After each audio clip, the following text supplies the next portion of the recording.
Ma main est là. Si je ferme les yeux, de toute évidence, je suis capable de la trouver. Mais en impesanteur. Là, c'est pas sûr que j'arrive si facilement que ça à trouver ma main. En fait, sans la sensation de gravité comme on a dans l'espace, c'est toute notre sensorialité qui est perturbée. Mais à quel point? Et dans quelles conditions? Tout ça, aujourd'hui, c'est en train d'être étudié. Et j'ai eu la chance, par plusieurs concours de circonstances, de suivre une expérience spatiale sur cet aspect sensoriel quasiment de A à Z. Et je voudrais aujourd'hui vous raconter les coulisses d'une expérience spatiale, depuis l'origine de l'idée, au test en vol 0G, à la clinique médicale spatiale et jusque dans l'espace depuis le centre de commande des expériences scientifiques. Le tout saupoudré d'anecdotes que vous n'avez jamais entendues ailleurs.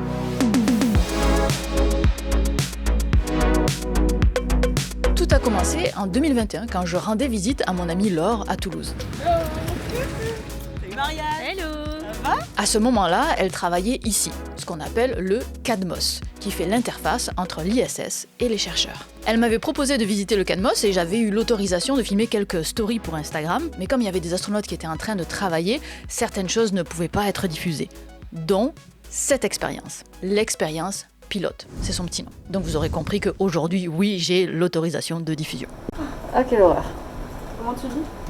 Quelle horreur. Ce que je suis en train de tester, c'est une réplique parfaite au numéro de série près de l'expérience qui était dans l'ISS. Et en fait, ils ont besoin de cette réplique parfaite au cas où il y aurait des problèmes dans l'espace et pour être capable de reproduire les symptômes qu'ils ont dans l'ISS et les corriger depuis la Terre. Fonction qui s'avérera utile, mais n'allons pas trop vite en besogne. Donc vous le voyez, je la teste, j'ai mis un casque de réalité virtuelle et en fait à l'intérieur, je devais piloter un engin avec ce joystick un petit peu bizarre. L'objectif, c'était justement que ça ressemble à un jeu vidéo. Si tu l'as testé, tu as vu qu'il y avait un peu l'esprit presque des jeux parfois. Lui, c'est Michele. C'est le concepteur de cette expérience. Il est ingénieur de recherche à l'université Paris-Cité et je vous avoue qu'il n'en est pas du tout à son coup d'essai pour des expériences spatiales. Avec ses collègues, il en a envoyé plusieurs dans l'espace. Il m'a parlé d'une expérience qui s'appelle GRIP, une autre GRASP et celle-là pilote. Et c'est justement à cause de ces expériences passées qu'il a voulu rendre pilote, donc l'expérience que l'on teste ensemble, beaucoup plus ludique. Alors, sélectionnez OK pour continuer. Pour l'instant, je suis aussi forte qu'un astronaute. Insert, jump drive into machin. On voulait faire une expérience avec des tâches un peu plus appliquées pour que les astronautes puissent se sentir plus concernés et plus intéressés par la démarche. Parce que c'est important que les astronautes se sentent concernés par la démarche. Alors, encore là, c'est un peu l'historique. Dans le passé, notamment, j'ai fait des autres expériences à bord de l'ISS comme GRASP. Et GRASP, c'est une expérience extrêmement répétitive parce que comme toutes les expériences de neurosciences, il faut avoir beaucoup de données pour essayer de faire des belles moyennes et enlever le bruit. Et les astronautes n'étaient pas vraiment ravis de passer des heures à faire la même tâche. Comment ça, il n'était pas ravi? C'est pas leur travail aux astronautes que de faire des expériences. Il y a un discours éthique très important. On peut obliger personne, même des professionnels comme des astronautes, à être un participant pour une expérience. Ce qu'on fait, c'est qu'il y a des journées, c'est très intéressant comme exercice d'ailleurs, il y a des journées dans lesquelles les astronautes s'assoient devant l'ordinateur et on fait des visios en série avec tous les expérimentateurs qui présentent leur expérience pour essayer de rendre intéressant le sujet et essayer de motiver l'astronaute à effectuer l'expérience. Non mais imaginez la scène. Vous êtes chercheur ou chercheuse, vous avez passé des années et des millions de dollars à peaufiner votre protocole et là, vous vous retrouvez devant votre webcam à essayer de vendre votre expérience à un astronaute qui a déjà 50 autres chercheurs qui lui font les yeux doux, ce qui est un exercice pas très courant pour nos amis chercheurs et chercheuses. Alors, on s'entend, je suis certaine que l'éthique professionnelle des astronautes fait qu'ils ne cherchent pas forcément l'expérience la plus fun, mais entre deux expériences à impact équivalent, ça reste des humains. Si on leur propose des tests qui leur évoquent des tâches propres à leur métier d'astronaute, ils pourront plus facilement comprendre l'intérêt scientifique. Alors il y a une nuance qui est très importante, ils choisissent uniquement quand ils sont cobayes de l'expérience. Quand ils sont de simples opérateurs, là ils n'ont pas le choix, c'est leur travail. Par contre, le nombre total d'astronautes qui participera à l'expérience, pour une expérience de physiologie par exemple, ne dépend pas de leur volonté d'astronaute, il est défini par le design du protocole de l'expérience qui a été proposé par les scientifiques et validé par l'agence spatiale responsable. Dans ce cas-ci, dans le cas de pilote, c'est l'ESA.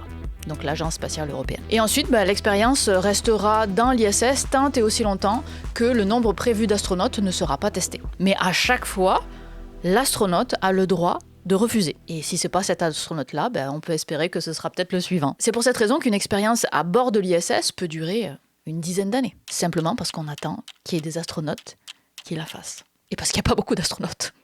Cette vidéo est sponsorisée par NordVPN. Ça fait longtemps que NordVPN sponsorise cette chaîne et jusqu'à présent, à chaque fois que je vous l'ai présenté, je vous ai parlé du fait qu'un VPN sert à faire croire à Internet qu'on est à un endroit où on n'est pas réellement. Ce qui est très pratique pour accéder à des sites web ou à des contenus géolocalisés. Mais au fil des années, en fait, NordVPN a beaucoup fait évoluer et a bonifié son offre. Et aujourd'hui, quand vous prenez un abonnement de 2 ans chez eux, non seulement vous avez le VPN dont je vous parle à chaque fois, mais vous avez aussi une protection accrue contre les sites malveillants. Donc vous avez une protection anti-menace où NordVPN va filtrer votre trafic en continu pour bloquer notamment les fausses boutiques en ligne qui pullulent en ce moment ou encore les sites utilisés lors d'attaques de phishing. Et si vous prenez l'abonnement Plus, vous aurez aussi un outil très utile, le gestionnaire de mots de passe qui sauvegarde vos mots de passe et aussi vous en génère automatiquement. Et vous le savez aussi bien que moi, aujourd'hui tous les sites exigent qu'on ait un compte chez eux avec un mot de passe dont il est absolument impossible de se souvenir. Donc aujourd'hui, un gestionnaire de mots de passe, c'est vraiment devenu un indispensable. Tout ça pour dire qu'avec un abonnement NordVPN, vous aurez accès à plein d'options en même temps. Donc si ça vous intéresse, vous pouvez toujours l'essayer, voir si c'est pour vous. Et si au bout de 30 jours, vous n'êtes pas satisfait, vous serez remboursé. Tout simplement. Et sachez que ça fonctionne jusqu'à 10 appareils. Alors allez voir le lien en description pour avoir 4 mois d'abonnement supplémentaire sur un abonnement NordVPN de 2 ans. Et l'offre est disponible uniquement via le lien en description. Mais là où le chercheur et toute son équipe partaient avec une petite longueur d'avance, c'est que Thomas Pesquet est français. Alors bien sûr, on est là aussi en tant que représentant de l'Agence spatiale européenne, mais en particulier de nationalité française. On s'en rend pas compte, mais quand on est scientifique, il y a vraiment un enjeu à avoir un astronaute de sa nationalité. Parce que automatiquement, 10 à 15% de son temps est alloué à des expériences de son pays d'origine. Et donc vous l'aurez compris, Pesquet a sélectionné cette expérience. Alors on parle de récolter des données physiologiques, mais on a parlé aussi de jeux vidéo en même temps. Il faut que je vous explique un petit peu plus ce qu'est cette expérience. Michele, son expertise, ce sont les tâches visio-manuelles, c'est-à-dire les tâches que l'on fait avec notre corps, donc nos mains, nos bras, nos jambes, mais qui sont guidées par la vision. Et il y a beaucoup d'indices qui montrent qu'en impesanteur dans l'espace, notre corps serait un peu paumé à ce niveau-là. Il y avait un astronaute, je ne sais pas lequel c'est, qui à un moment donné a commencé à contacter les médecins parce qu'il disait que la nuit avait des hallucinations. Il voyait des taches de lumière. Et donc, il dit, c'est quand même bizarre. Il a essayé de comprendre. Alors, explique-nous. C'est quand je dors, de temps en temps, je vois des lumières vert, jaune, comme ça. Et après un peu d'investigation, ils ont découvert qu'ils dormaient avec le corps. Tu sais, ils sont dans une espèce de sac de couchage, mais les bras, ils sont à l'extérieur. C'est son bras qui flottait et c'était les lumières de sa montre. Mais lui, puisqu'il pensait que son bras était le long de son corps, quand il s'était endormi, il n'avait pas la sensation que son bras était devant lui. Il n'arrivait pas à associer ces lumières-là à sa montre. Il a eu peur, mais finalement, c'était un truc assez innocent. Cette anecdote montre bien que si la vision de nos membres n'est pas disponible, comme dans le noir, eh bien, en impesanteur, on n'a plus la conscience de leur position. Et ça, on suppose que c'est parce que on a toujours connu la gravité, donc nos sens, notre proprioception peut s'appuyer sur elle tant elle est invariable et on a plein d'indices de sa présence. On voit la gravité, en fait, on voit l'effet de la gravité. Les plantes poussent vers le haut, c'est de façon verticale. Quelque chose qui n'est pas aligné avec la verticale a tendance à être déséquilibré et donc on imagine bien qu'il va finir par tomber, on le ressent. On a aussi notre sens de l'équilibre, on a la sensation du poids des choses ou la sensation de notre corps tout simplement, etc., etc. La gravité, elle se voit et elle se ressent. On peut donc supposer que notre cerveau puisse l'utiliser pour coordonner les informations visuelles avec les informations provenant de nos membres. Et que quand on est en orbite, quand on enlève ce pilier de notre vie, la gravité, ou du moins la sensation de gravité, on se prive d'énormément d'informations sensorielles. D'ailleurs, dans ma vidéo sur le vol 0G, j'avais essayé de tester ma proprioception à plusieurs reprises. Sans grand succès, mais il y a un test dont je ne vous ai pas parlé dans la vidéo parce qu'il ne m'a pas semblé pertinent et que je pensais l'avoir raté, mais le chercheur a vu ma vidéo et il l'a repéré direct, alors que j'en ai même pas parlé. Non, mais déjà, j'ai vu que quand tu essayais de pointer ton nez, c'était pas Oui. si... J'ai remarqué ça et je me suis demandé si c'était un hasard ou si c'était lié justement à cette... Non, c'est lié, justement. Alors, bouge ton genou gauche. Bouge ton pied droit. Ouais. Allez, bien. Bouge ton nez.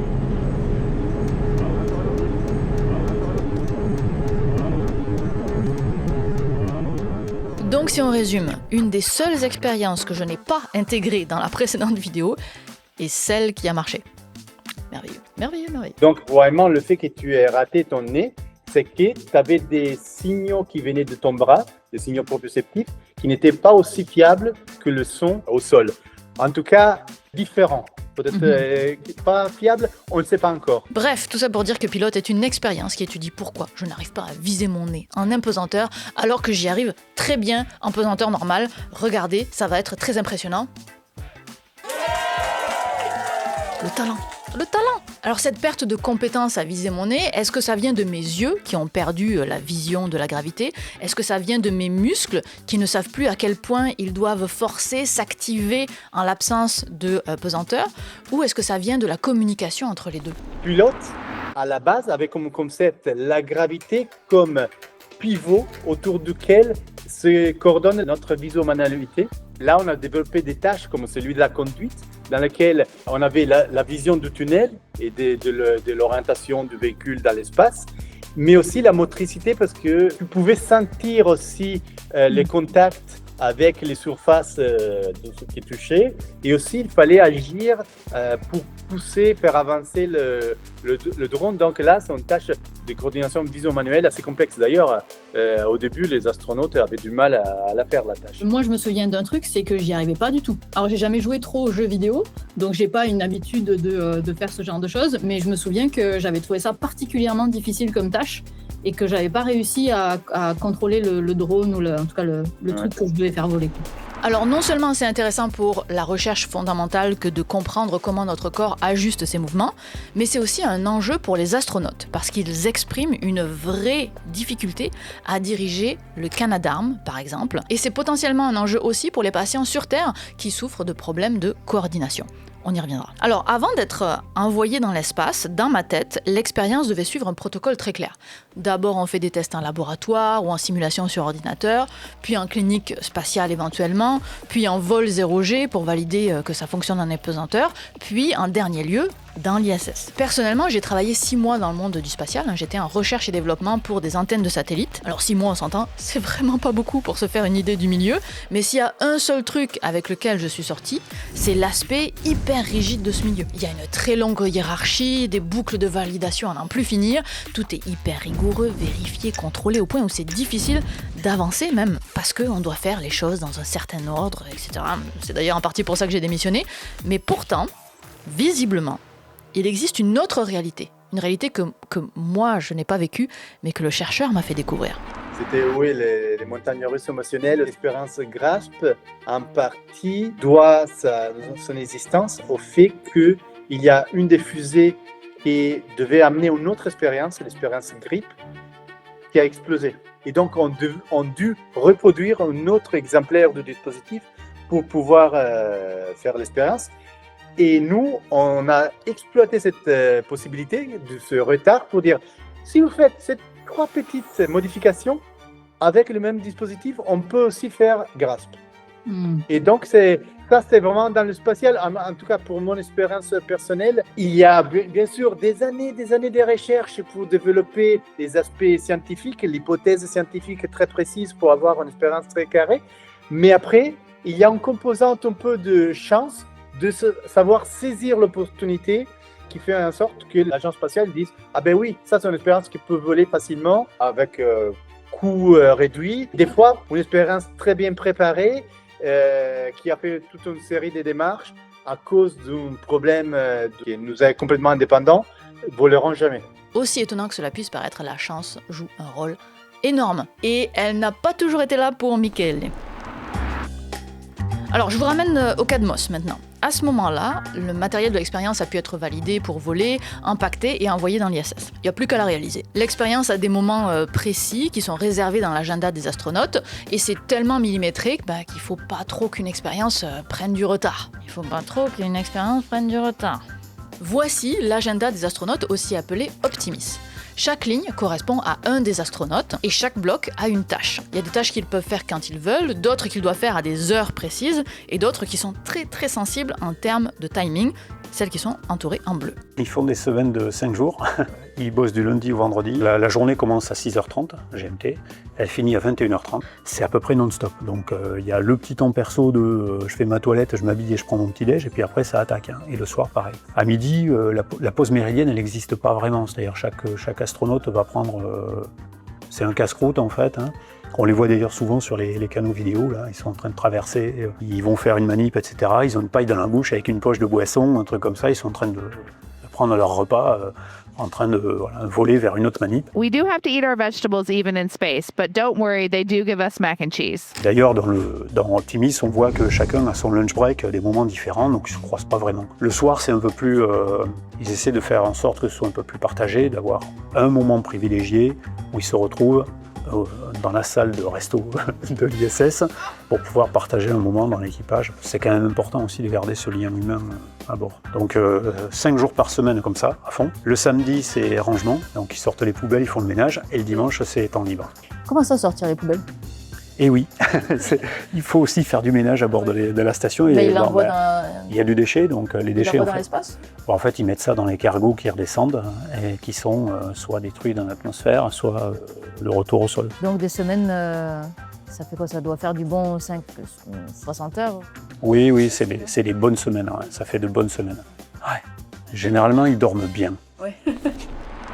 Nous sommes maintenant le premier jour de l'expérience pilote.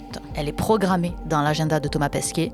Michele et son collègue Joe McIntyre sont au Cadmos avec Laure. On attend que ce soit l'heure. Le stress est présent, forcément. Pesquet commence. Il ouvre le protocole depuis Optimis avec sa tablette. Il sort tout le matériel, suit chacune des étapes comme moi je l'ai fait. Et puis... Lorsqu'on a fait la première session expérimentale avec Thomas, le casque n'a pas bien marché du tout. Donc là, on était mal. Je ne sais pas honnêtement si on peut se représenter le stress qu'ils ont pu vivre à ce moment-là. Parce qu'il y a un astronaute qui a passé sa vie à se former pour être là dans la Station Spatiale Internationale, qui est en train de faire ton expérience en mobilisant un temps précieux, un canal de communication, des tas d'employés au CNES et à la NASA, parce que la NASA est toujours en train d'écouter, qui a coûté une fortune à être développé puis à être envoyé, et ça ne marche pas. Et là, à ce moment-là, ils ne savent pas si ça marchera un jour. Juste en le racontant, je suis stressée.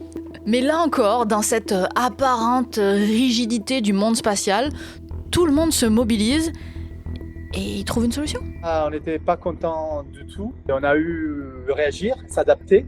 Et donc, on a pu, grâce à la disponibilité de Thomas et du CNES, on a pu faire une petite session de troubleshooting dans laquelle on a fait des acquisitions spécifiques pour essayer de comprendre d'où venait le problème. Donc, à enregistrer les données qui venaient du casque, c'est tous les capteurs qui viennent du casque, et voir qu'est-ce qui n'allait pas. Et on a compris que ce nouveau casque avait un problème de drift des gyroscopes. Alors le drift, c'est comme quand on roule en ligne droite sur l'autoroute par exemple, et qu'on se rend compte au bout d'un moment que la voiture s'est décalée.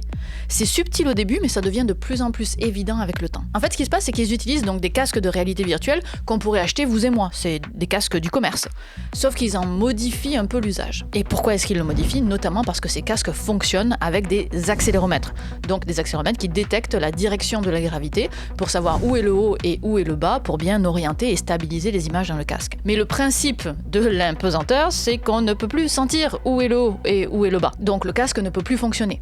Les chercheurs le savaient, ils ont modifié, contourné les façons de faire fonctionner le casque pour qu'il fonctionne quand même en impesanteur. C'est pas un problème technologique qui était apparu dans les tests en vol parabolique? Non, parce que probablement pour la durée d'exposition à la pesanteur. Parce que le drift, on a commencé à le voir, Thomas d'ailleurs a commencé à le voir, après un certain temps, quelques dizaines de secondes, qui était en train de faire la tâche.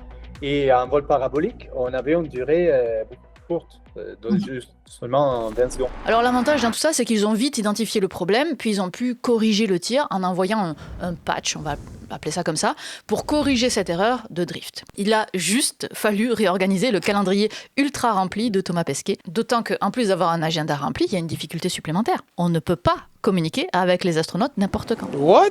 Vous voyez là l'écran? Il y a écrit KUAOS et SAOS. KU et S, c'est ce qu'on appelle des bandes de fréquences. C'est ce qui permet de communiquer avec les astronautes, un peu comme si on était chacun sur un talkie-walkie. On règle pour se mettre sur la bonne fréquence et puis on peut se parler avec les astronautes. Bon, sauf qu'ici, le canal de communication, vous vous en doutez, est ultra sécurisé. C'est pas comme quand on était petit puis qu'on pouvait écouter les camionneurs avec le talkie-walkie. Je sais pas si tout le monde a eu la même enfance que moi. Il se trouve que les astronautes ont 2 canaux de communication possibles, KU et S, mais la couverture n'est pas parfaite tout autour de la planète. Donc régulièrement, ils perdent une des 2 bandes de fréquence et parfois ils perdent les 2. Et quand les 2 sont perdus, là c'est une perte totale de communication qui peut durer 40 minutes. Alors il se trouve qu'on sait exactement quand le signal sera perdu, d'où la présence d'un compteur. Et hop, là vous voyez le AOS, Acquisition of Signal, est devenu LOS qui signifie Loss of Signal. Et pouf, on perd la seconde bande de fréquence. Et là, plus aucune communication n'est possible, mais dans ce cas-ci, c'est pas très long. Alors au final, avec la bonne volonté de tout le monde, le problème technique s'est résolu. Et il y a eu une bonne surprise, en plus. Il y a une autre astronaute qui a bien voulu s'ajouter à l'expérience. Les chercheurs ont alors obtenu des données non pas sur un astronaute, mais sur 2. Alors vous savez, quand on lit une étude sur la santé et qu'on la met de côté parce qu'elle n'a que 10 sujets, alors vous imaginez 2 sujets, ça fait pas gros pour faire de la science, ça. Donc en science, avec n égale 1, on ne peut pas faire beaucoup. C'est difficile d'avoir des conclusions scientifiques robustes. Donc on peut faire des communications, des conférences un peu spécifiques dans le spatial, parce qu'il y a l'aspect aussi technologique qu'on peut mettre en avant. Mais pour les publications neuroscientifiques, qui sont ceux qui nous concernent, c'est un peu compliqué de publier ces genres de données avec un échantillon si réduit. L'expérience pilote n'avait pas vocation à avoir le Graal d'avoir plein de sujets. Ils étaient intéressés à récolter des données, certes, mais il y avait aussi plein d'autres objectifs, beaucoup plus sur le plan technique. Donc ce n'est pas une faille de l'expérience, c'était conçu comme ça. Donc l'idée, c'est de faire des expériences au sol qui peuvent enrichir, amener le sujet, montrer en soi des résultats intéressants et après enrichir cette publication terrestre avec des données spatiales pour dire, vous voyez, le raisonnement nous a amené à cette idée. On a essayé de la tester au mieux qu'on pouvait avec des astronautes et ça semble aller dans cette direction-là. Enrichir une publication de données terrestres, ça veut dire qu'on fait des expériences sur Terre, mais dans des conditions particulières, dans ce qu'on appelle des milieux analogues. Pour faire des études un peu plus poussées avec un plus grand nombre de volontaires, etc., on utilise, comme tu dis, ça s'appelle les milieux analogues. Pour nous, c'est analogue à une station spatiale en termes de confinement et d'isolement. Donc tu as les stations antarctiques, très bon modèle d'isolement et confinement. Par exemple, s'ils ont un problème de santé, ils peuvent pas évacuer. Ils ont toute une partie de l'année, pendant je pense l'hiver polaire, ils peuvent même pas évacuer une personne qui aurait une appendicite.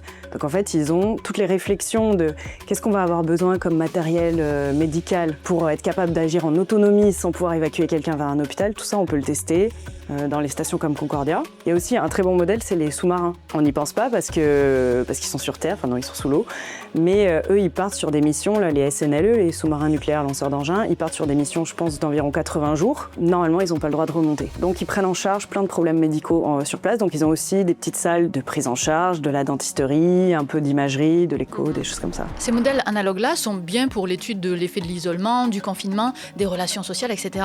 Mais on ne peut pas reproduire les effets de l'impesanteur. Pour ça, il faut faire un vol 0G, mais l'impesanteur ne dure qu'une vingtaine de secondes. Ou alors, l'autre option, c'est d'aller au MEDES, l'Institut de médecine et de physiologie spatiale.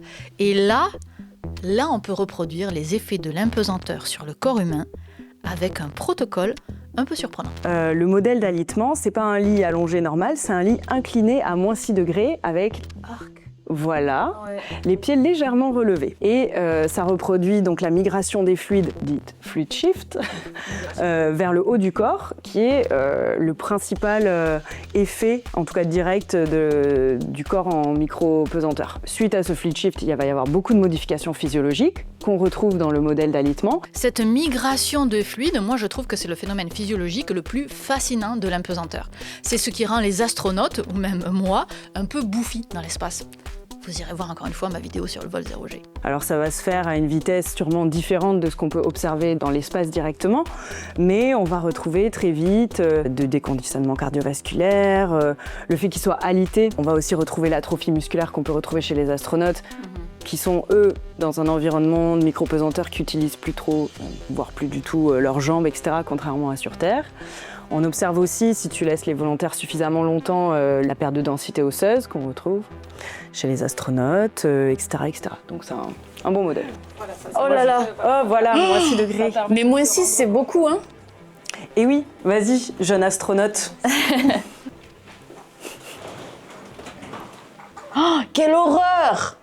Comme ça pendant des mois? 2 mois, ouais, tu peux rester 2 mois. Et une fois que l'expérience a commencé, ils n'ont plus jamais le droit de se relever. Il faut toujours qu'ils aient au moins une épaule en contact avec le matelas. Donc oui, c'est exactement comme vous imaginez pour aller faire ses besoins. Et voici en passant à quoi ressemble la douche. Ah ouais, hein. Ça doit pas être méga agréable. En tout cas, c'est une expérience. Ouais, ça doit être une expérience. Ouais. Ça, c'est pour les expériences d'aliénement long, mais il y a aussi des études plus courtes en immersion sèche, c'est-à-dire une immersion où les sujets sont dans un bac d'eau, mais sur une bâche pour ne pas être en contact avec l'eau. Tu as vraiment cet état de flottaison et aucun support postural, contrairement au modèle de bed rest où tu as quand même des appuis et tout. Donc là, tu perds toute la sensation d'appui. L'adaptation se fait beaucoup plus rapidement. Et tu as beaucoup de modifications rapides à observer. Mais si je devais essayer de trouver un truc le plus similaire possible à la microgravité que j'ai vécue, c'est être dans l'eau mais pas mouillé. Ah bah voilà, t'es en immersion sèche. C'est vraiment ce que j'ai l'impression qui ressemble le plus, effectivement. Mais c'est exactement ça. T'as le déconditionnement qui est très rapide et du coup, même du point de vue des sensations et aussi des douleurs. Parce que les astronautes, alors ça dépend, c'est toujours patient dépendant, enfin volontaire dépendant, comme tout en médecine, mais t'en as qui vont reporter des douleurs de dos. Parce qu'en fait, d'avoir aucun support comme ça, je pense, ça fait une décompression dans les lombaires, etc. Donc tu peux avoir des douleurs et des choses. Et ça, c'est des choses que les volontaires en immersion vont reporter, que tu reportes pas du tout, ou sûrement peu, sur le bed rest. Alors au moment où on se parle, l'expérience pilote est terminée dans l'ISS, mais elle se poursuit sur Terre. Et ils espèrent prochainement publier leurs résultats sur cette coordination visio-manuelle. Alors j'entends déjà les sceptiques au fond de la salle, dont je fais partie, qui posent la question, à quoi bon ? Pourquoi dépenser autant d'argent, autant d'énergie, autant de ressources, simplement parce que c'est difficile de diriger le Canadarm ? Alors fort heureusement, ce n'est pas que pour ça.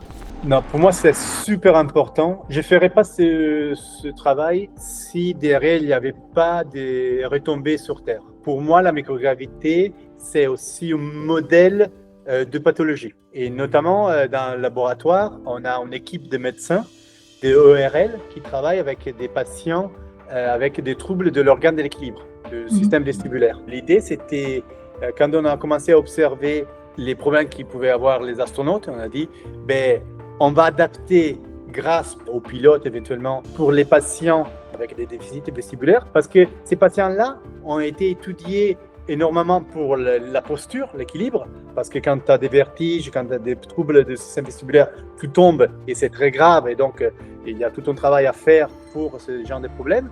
Ils ont été étudiés pour ce qui est le contrôle du regard, parce que dès qu'on a un problème au système vestibulaire, notre contrôle moteur du regard est fortement affecté, mais très peu a été fait jusqu'à là pour ce qui est la coordination visio-manuelle.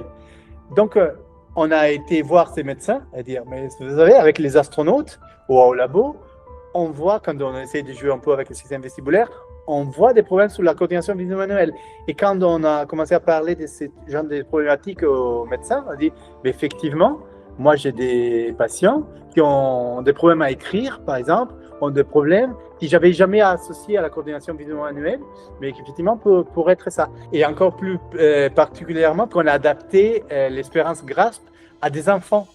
Donc essentiellement, on a fait un jeu vidéo en réalité virtuelle dans lequel ils s'amusent presque un petit peu. C'est à bord de l'ISS, tu es un astronaute à bord de l'ISS, il y a des robots qui sont en train d'attaquer la station et tu dois les détruire pour protéger la station. Là, on commence à voir vraiment des jolis résultats qui montrent effectivement que les patients avec des déficits vestibulaires ont des problèmes de coordination visio-manuelle. Alors, ce sont des sujets, des problèmes fins, donc Il faut faire des tâches assez spécifiques pour les montrer clairement, mais ces résultats-là montrent des problématiques qui peuvent en réalité, sur le long terme par exemple, être un peu handicapants pour les patients. Si cette vidéo vous a plu, je vous invite ardemment à aller voir la précédente que YouTube nous a probablement pas trop proposée, je sais pas pourquoi. Et évidemment, abonnez-vous. Je sais que c'est plus à la mode de s'abonner, mais moi j'aime bien quand même quand vous vous abonnez, et peut-être que ça augmentera vos chances de voir les prochaines vidéos.